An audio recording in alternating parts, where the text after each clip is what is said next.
বাংলাদেশ জাতীয়তাবাদী দল বিএনপি এবং তার বিভিন্ন অঙ্গ সংগঠন থেকে দলে দলে গুরুত্বপূর্ণ লোকজন, ক্লিন ইমেজের লোকজন, সমাজে প্রতিষ্ঠিত এবং গ্রহণযোগ্য অনেক লোকজন পুরান ঢাকার ঘটনাকে কেন্দ্র করে পদত্যাগ করছে, দল ত্যাগ করছে। বিভিন্ন গণমাধ্যম শিরোনাম করছে মিটফোর্ডের ব্যবসায়ী হত্যা, ছাত্রদল যুবদলে পদত্যাগের হিড়িক। বিএনপিটা উল্লেখ করেনি, ছাত্রদল যুবদল বিএনপি বিভিন্ন অঙ্গ সংগঠন থেকে পদত্যাগ করছে। এটা বিএনপির জন্য অশনি সংকেত। বিএনপির আলামত ভালো না। কেন আলামত ভালো না? একটু পেছনে ফিরে যান। যখন আমাদের জুলাই আন্দোলন চলছিল তখন এই বিএনপি আজকে যেরকম হত্যায় মেতে উঠেছে, এরকম হত্যাকাণ্ডে মেতে উঠেছিল আওয়ামী লীগ, শেখ হাসিনা।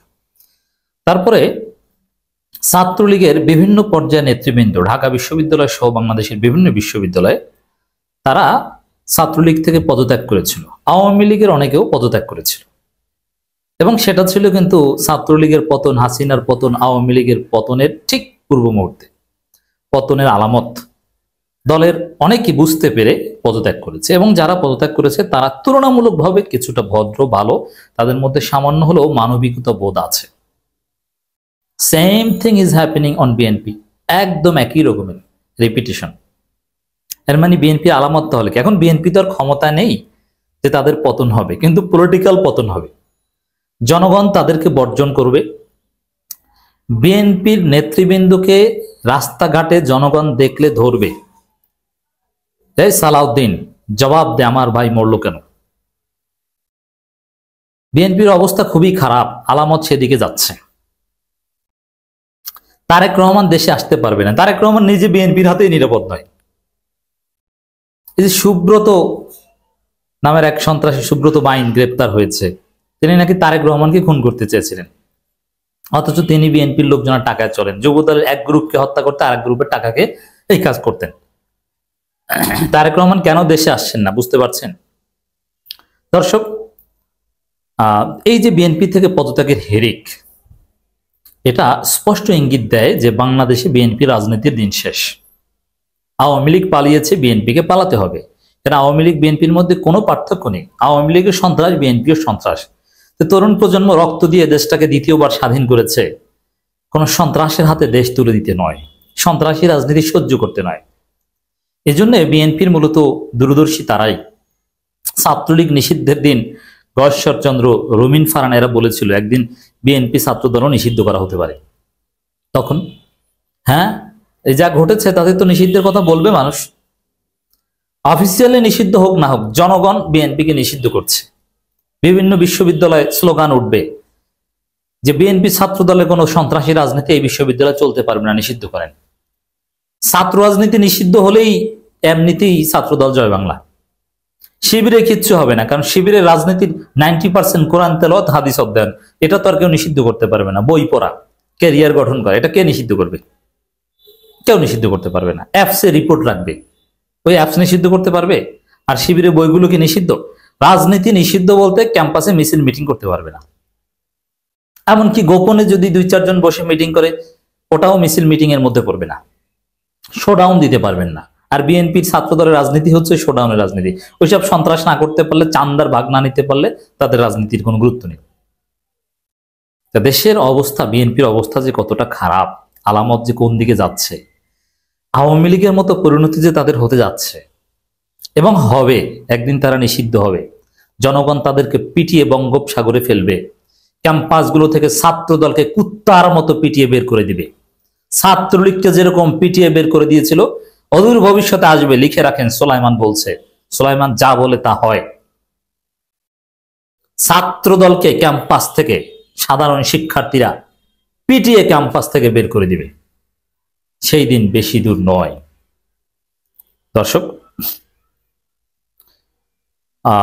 বিএনপি থেকে পদত্যাগপত্র, যেটা মুহূর্তের মধ্যেই সোশ্যাল মিডিয়ায়, মেইন স্ট্রিম মিডিয়ায় ভাইরাল হয়েছে। আমি ডক্টর ফয়জুল হক আজ গভীর আবেগ ও বিবেচনার সাথে বাংলাদেশ জাতীয়তাবাদী দল বিএনপি থেকে পদত্যাগের ঘোষণা দিচ্ছি। ডক্টর ফয়জুল হকের পদত্যাগ তোলপাড় সৃষ্টি করেছে। কারণ দেখেন, অনেকে বলেন ফয়জুল হক আবার কি বিএনপি? তিনি পোস্টেড বিএনপি, তার পদ আছে। এক, আর দ্বিতীয় কথা হচ্ছে তিনি কয়েকবার সংসদ সদস্য নমিনেশন চেয়েছিলেন বিএনপিতে, তিনি যদি বিএনপি না হন তাহলে বিএনপিকে। আর দ্বিতীয় কথা হচ্ছে বর্তমান সময় বিএনপির মধ্যে যদি 2-3 জন লোক মোটামুটি জনগণের কাছে গ্রহণযোগ্যতা থেকে থাকে, তার মধ্যে ফয়জুল হক একজন। তারেক রহমানের চাইতে তার গ্রহণযোগ্যতা বেশি। আপনি জানেন আলেম ওলামা ইসলামপন্থী সবার কাছে ফয়জুল হক সাহেবের কি গ্রহণযোগ্যতা। এরপরে অনেকে বলছেন যে তিনি তো জামাতের আমিরের কাছে সন্তানদের নিয়ে দোয়া চাইতে যেতেন, অমুক তমুক।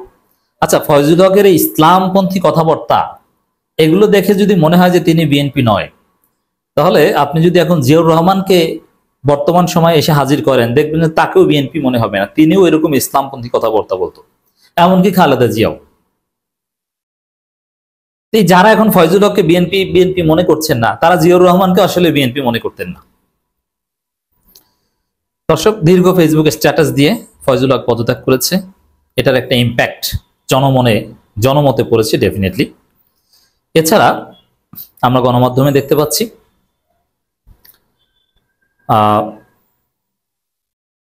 সামাজিক যোগাযোগ মাধ্যমে স্ট্যাটাস দিয়ে বিভিন্ন বিশ্ববিদ্যালয় কলেজের শিক্ষার্থীরা মানে ছাত্রদলের নেতারা পদত্যাগ করছে, এবং এই পদত্যাগের সারি দীর্ঘ হচ্ছে। আমরা যেরকম সেই জুলাই আন্দোলনের সময় ছাত্রলীগের কতজন পদত্যাগ করেছে, 15 জন, 10 জন, 20 জন, 25 জন, 42 জন, এরকম হিসাব করতাম। এখন গণমাধ্যমে আপডেট দিচ্ছে, ক্রিকেট খেলায় আপডেট হয় না যে এত রান এত উইকেট, তো বিএনপির 2টা বিষয় এখন আপডেট হচ্ছে স্কোর, যে কয় উইকেট পড়েছে নিজেদের মধ্যে কামড়াকামড়িতে 156, কালকে শুনবেন 157, কয়েকজন গুলিবিদ্ধ হসপিটালে আছে, দেখবেন যে জয় বাংলা। ওইরকম কতজন পদত্যাগ করেছে এটাও একটা আপডেট হচ্ছে। তো 12 জুলাই সকাল পর্যন্ত 15 জনের পদত্যাগ পত্রের তথ্য মিলছে। সেই 15 জন 1500 এরকম শত শত হাজার হাজারে ঠেকবে, বিএনপি ছেড়ে জামাত, চরমনাই, এনসিপিতে যোগ দিবে। কারণ বিএনপির ভবিষ্যৎ নাই, বিএনপির ভবিষ্যৎ আওয়ামী লীগের মতো, পলকের মতো কান্না করতে হবে বিএনপি করলে, কিচ্ছু করতে পারবে না। এটা অনিবার্য, যেই আকামগুলো করেছিল আওয়ামী লীগ সেই আকামগুলো বিএনপি করেছে। তাহলে কেন আওয়ামী লীগের মতো পরিণতি বিএনপির হবে না একটু বলেন তো? অবশ্যই একই পরিণতি হবে। ইতিবাচক রাজনীতি করতে এবং দলের শৃঙ্খলা রক্ষায় বিএনপি ব্যর্থ, এমন অভিযোগ এনে যুবদল স্বেচ্ছাসেবক দলের বেশ কিছু নেতাকর্মী পদত্যাগ করেন। আর বহিষ্কার তো করছেই, তাহলে থাকে কারা? একদিকে পদত্যাগের হিড়িক, আর একদিকে বহিষ্কারের হিড়িক। তাহলে রাজনীতি করবেন কি তারেক রহমান ইমুতে সার্ভিস দিবেন? জাতীয়তাবাদী ছাত্র দলের জাহাঙ্গীরনগর বিশ্ববিদ্যালয় শাখার আহ্বায়ক কমিটির সদস্য সাদমান নাজিব পদত্যাগ করে ফেসবুকে লিখেছেন, আমার পক্ষে এই মানসিক অবস্থা আর এই পরিস্থিতিতে রাজনীতি করা সম্ভব না, আমি আমার পদ থেকে পদত্যাগ করলাম। এরকম অভাব নেই।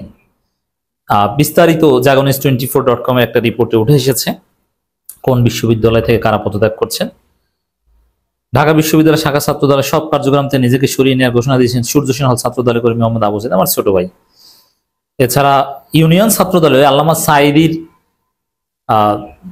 মৃত্যুতে ফেসবুক স্ট্যাটাস দিয়েও তো এরকম ঘটনা ঘটেছিল ছাত্রলীগের, ওই একই রকমের ঘটছে ইউনিয়ন পর্যায়ে, বিভিন্ন পর্যায়ে, মুন্সিগঞ্জ, গোপালগঞ্জ, মেডিকেল কলেজ, বরিশাল, সারা দেশে, বগুড়া, এরকম পদত্যাগের হিড়িক আমরা দেখতে পাচ্ছি। তা বিএনপির আলামত আওয়ামী লীগের আলামতের সাথে মিলে যাচ্ছে।